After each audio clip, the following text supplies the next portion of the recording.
नमस्कार मंडळी, मराठी किचनमध्ये सगळ्यांचं खूप मनापासून स्वागत आहे। बराच वेळा काय होतं, भात आणि चपाती आपण भाकरी पटकन केले जाते, पण त्यासोबत खाण्यासाठी भाजी काय बनवायची अजिबातही सुचत नाही। बराच वेळा घरात खूप साऱ्या भाज्या असतात, तरी सुद्धा त्यातली कोणतीही भाजी खायची इच्छा होत नाही किंवा त्याच प्रकारे जर केलेली भाजी खायचा कंटाळा आला असेल तर आज बघा मी बनवते मस्त अशी भाजी बनवते गवारीची, जी की आपण नेहमी बनवतो त्याच्यापेक्षा खूप वेगळे आणि अजिबातही काही वेळ न घालवता। तर इथं सगळ्यात अगोदर ना मी गवारी छान स्वच्छ नीट करून घेतली आणि 3-4 पाण्यानं स्वच्छ धुवून घेतली होती। त्यानंतर आता कढईमध्ये थोडंसं तेल गरम केलंय आणि त्याच्यामध्ये मी गवारी घातली। आता ही गवारी छान तेलावरती मी परतवून घेणार आहे। तर गवारी छान अशी भाजून घेतल्यामुळे काय होतं, एकतर गवारीला चव खूप छान येते आणि त्याचा जो उग्रवास असतो ना तो सुद्धा कमी होतो आणि गवारी पटकन शिजली जाते। आता गवारी बनवायसाठी बघा इथं मसाला घेतलाय मी। तर इथं ना 4 हिरव्या तिखट मिरच्या आहेत, त्याच्यासाठी मी 4च घेतल्यात। एक 7-8 लसणाच्या पाकळ्या आणि थोडंसं आलं आणि भरपूर अशी कोथिंबीर घेतली। तर आता हे चांगलं वाटून घेते पाणी न घालता। तर इथं बघू शकता अशा पद्धतीने मी वाटून घेतलेलं आहे।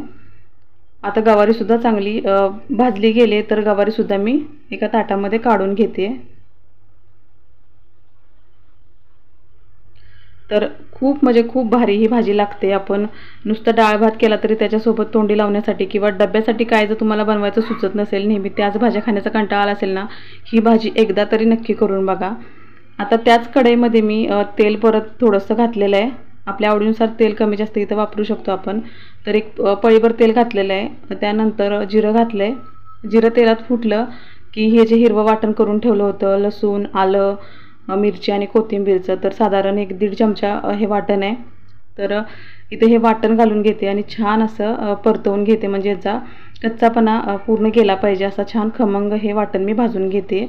तर हे वाटण तेलात घातल्या घरभर इतका सुगंध आणि मस्त असा वास पसरलेला आहे।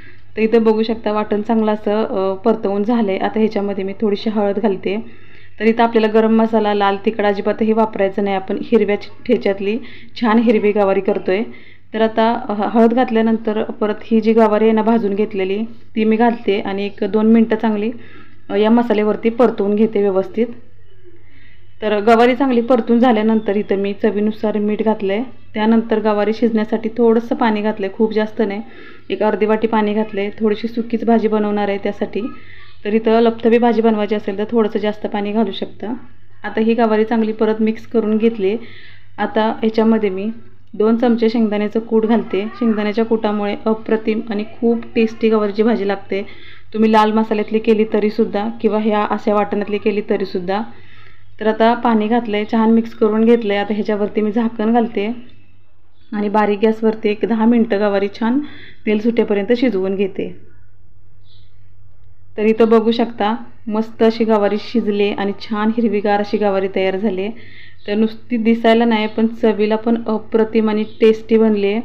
तर बघू शकता किती छान मस्त अशी गवारीची भाजी दिसते। डब्यासाठी किंवा जर चपाती भाजी भाकरीसोबत काय बनवायचं भाजी ते सुचत नसेल किंवा त्याच पद्धतीची गवारीची भाजी खायचा कंटाळा आला असेल, तर या पद्धतीने गवारीची भाजी एकदा नक्की करून बघा, खूप मस्त आणि भारी लागते। त्याचसोबत अजिबातही काही पूर्वतयारी न करता अगदी झटपट तयार होते। तर रेसिपी आवडली असेल तर लाईक, शेअर, सबस्क्राईब जरूर करा आणि कमेंट करून जरूर सांगा तुम्हाला रेसिपी कशी वाटली।